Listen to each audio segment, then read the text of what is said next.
Pendant que tu commandes une robe à 5 € sur Chine, une usine textile ferme en Afrique. Pendant que 15 millions de vêtements Chine arrivent chaque semaine au Ghana ou dans d'autres pays africains, 250 000 emplois disparaissent sur le continent. Et pendant que Chine explose en Afrique du Sud avec 37% de tout l'e-commerce de mode, le Ghana passe de 30 usines à 4 usines textiles dans le pays. La plupart des gens voient Chine comme un bon plan, un endroit où on peut acheter les choses bon marché, moins cher, une application pratique, de la mode accessible. Mais aujourd'hui, on va regarder ce qui se passe vraiment derrière ces prix cassés. Parce qu'il y a un prix que personne ne te montre, un prix que tout le monde s'acharne à te cacher, le prix que l'Afrique paye. Et ce prix-là, il ne se compte pas en euros, il se compte en usines fermées, en emplois perdus et en un continent transformé en décharge textile mondiale. Si tu regardes cette vidéo, c'est probablement que tu veux comprendre quelque chose qui ne se dit pas partout. C'est exactement ce qu'on fait ici là. Abonne-toi à la chaîne et active la cloche des notifications pour être alerté dès qu'une nouvelle vidéo sort. Et reste bien jusqu'à la fin parce que le dernier chapitre contient l'idée que personne ne formule quand on parle de Chine. Mets-moi également un pouce bleu, ça ne te coûte rien et ça me motive énormément à faire d'autres vidéos avec un contenu similaire. Chine explose littéralement en Afrique et dans la diaspora. Voici ce que les chiffres révèlent clairement. Chine a réalisé 38 milliards de dollars de chiffre d'affaires mondial sur l'année 2024. Pour te donner une échelle de grandeur, en 2016, Chine faisait moins d'1 milliard de dollars. Donc en 8 ans, l'entreprise a multiplié par 40 son chiffre d'affaires. Et l'Afrique dans tout ça, le continent représente 3,1 milliards de dollars de ce total-là. En Afrique du Sud, par exemple, où Chine fait clairement beaucoup de ventes, Chine et Temu ont obtenu 3,5% du marché total du e-commerce de détail de l'habillement en seulement quelques années. Tu vas me dire 3,5%, c'est pas grand chose, mais ça représente environ 405 millions de dollars de ventes rien qu'en 2024. Et dans l'e-commerce, Chine et Temu représentent aujourd'hui 37,1% de tout le commerce en ligne de mode en Afrique du Sud. Chine seul capte 28% des ventes de ligne de vêtements féminins. Pour te donner un point de comparaison, H&M, Zara, ces grandes marques internationales qui ont des magasins physiques partout qu'on connaît, ne représentent ensemble que 3,4% du marché sud-africain. Chine les a dépassés largement, sans un seul magasin, en quelques années seulement. Et ce n'est pas qu'en Afrique. En France, où vit une grande partie de la diaspora africaine, Chine représente aujourd'hui 3% de toutes les dépenses d'habillement et de chaussures. Sur un marché aussi fragmenté que le marché européen, c'est énorme. En quelques années, Chine a dépassé H&M, Zara en Afrique du Sud. 37% de l'e-commerce de mode, 405 millions de dollars de ventes. Ce n'est plus une petite application, c'est un rouleau compresseur qui écrase tout sur son passage, littéralement. Maintenant, regarde comment Chine peut vendre aussi bon marché à des prix qui défient toute concurrence. Et tu vas comprendre ce qui se passe vraiment. Comment Chine peut vendre une robe à 5 €? La réponse n'est pas celle que tu crois. Chine ne fabrique pas de vêtements à l'avance en grande quantité comme le font les marques connues comme Zara ou H&M. Chine fonctionne sur ce qu'on appelle l'ultra fast fashion, c'est-à-dire produire de petites quantités de centaines de milliers de modèles différents, tester ce qui se vend et reproduire massivement seulement ce qui marche. Concrètement, Chine peut concevoir un vêtement, le produire et le mettre en vente en 5 à 7 jours. Zara met plusieurs semaines pour le faire. Les autres marques, plusieurs mois même parfois. Et tout ça est fabriqué en Chine dans un réseau de plus de 7000 fournisseurs qui travaillent 24 heures sur 24. Le coût de production, dérisoire. Selon les estimations, le coût des marchandises vendues représente entre 46 et 50% du prix de vente. Autrement dit, une robe vendue à 10 € coûte environ 5 € à produire. Comment c'est possible? Parce que les ouvriers chinois qui fabriquent ces vêtements-là sont payés en dessous du salaire minimum. Parce que les matériaux utilisés sont de mauvaise qualité ou de qualité très médiocre, tout simplement. Parce que jusqu'en 2023, Chine profitait d'une faille fiscale. Les colis de moins de 150 € n'étaient pas taxés à l'importation. Résultat, Chine pouvait donc inonder les marchés africains et occidentaux sans payer les droits de douane.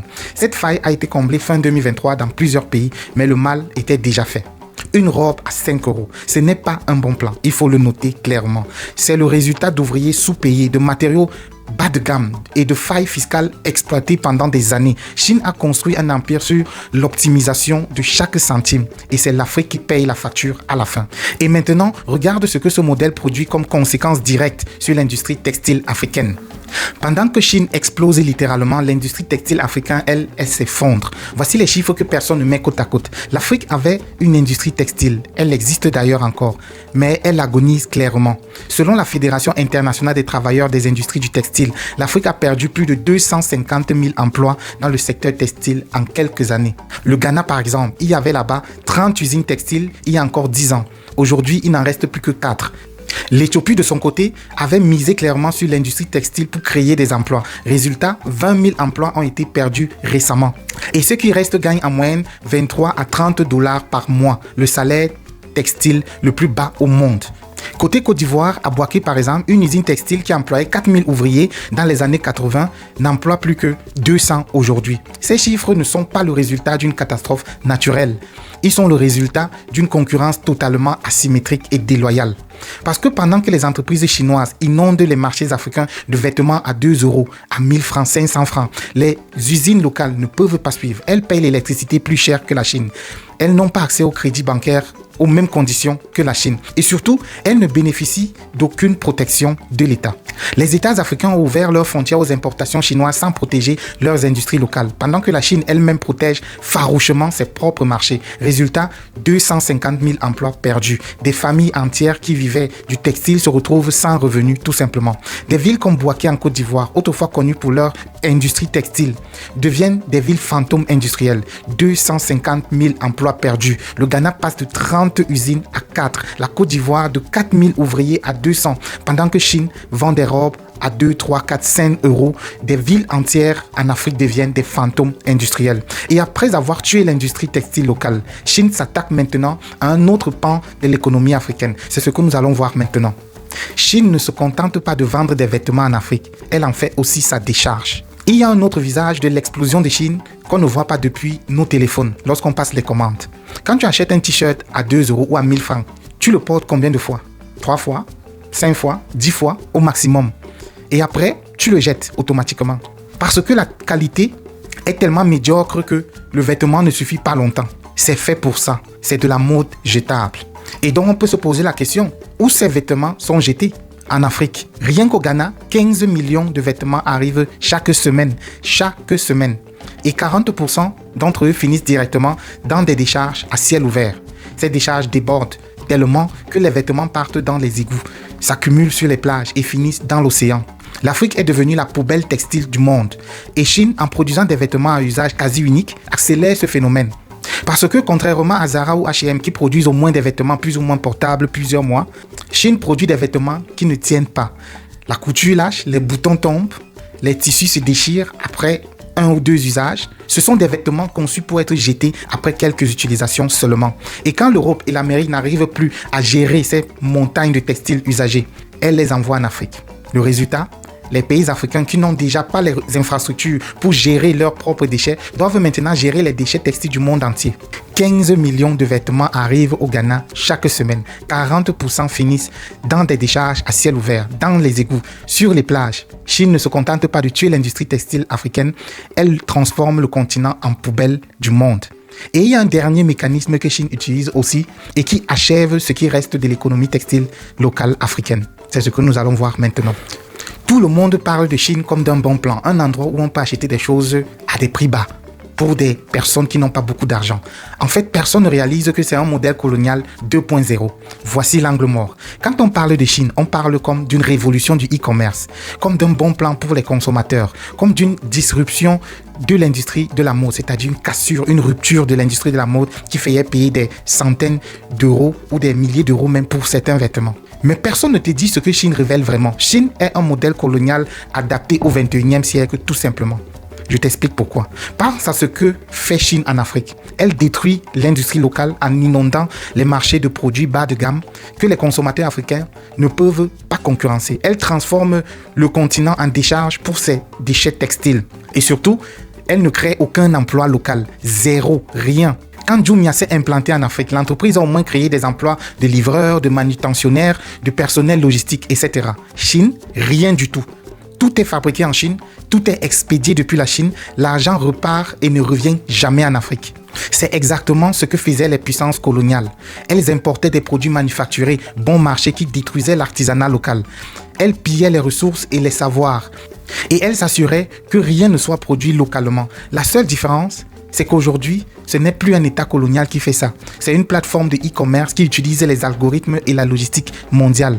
Et regarde qui achète Chine en Afrique et dans la diaspora. Ce ne sont pas les riches, ce sont les jeunes, ce sont les étudiants, ce sont les familles qui n'ont pas les moyens d'acheter plus cher.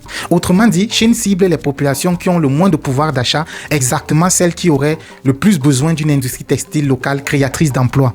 Mais au lieu de ça, ces populations deviennent des consommateurs finaux d'un système qui les appauvrit en même temps.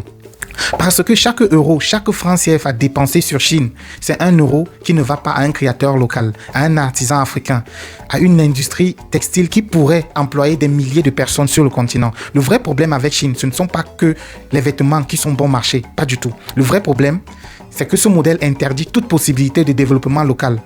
Tant que Chine domine le marché africain de la mode, aucune industrie africaine textile ne pourra renaître. Et d'ailleurs, regarde ce qui se passe en France maintenant. En juin 2025, le Sénat français a voté une loi contre la fast fashion qui interdit la publicité pour Chine. Pourquoi?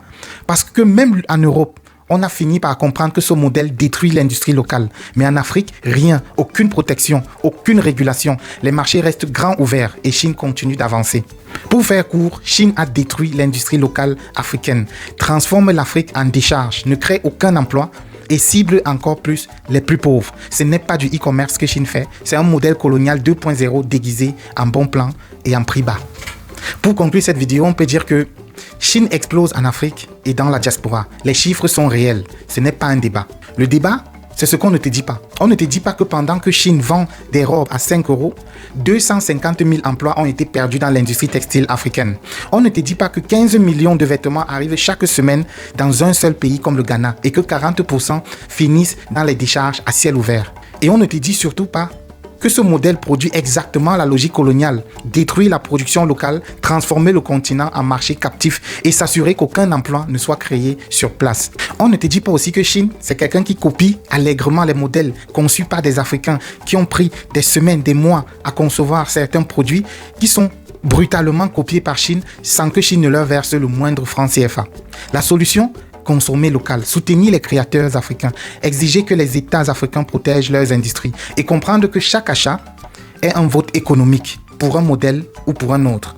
Lorsque vous allez passer vos prochains achats, ayez ça en tête. Sachez que vous êtes en train de voter pour un modèle économique que vous voulez soutenir. Si cette vidéo t'a ouvert les yeux et que tu as appris 2-3 choses, partage-la autour de toi. Commente-la également, c'est pour ça que l'angle mort existe. Je lis tous les commentaires. Et on se dit à très bientôt pour la prochaine analyse.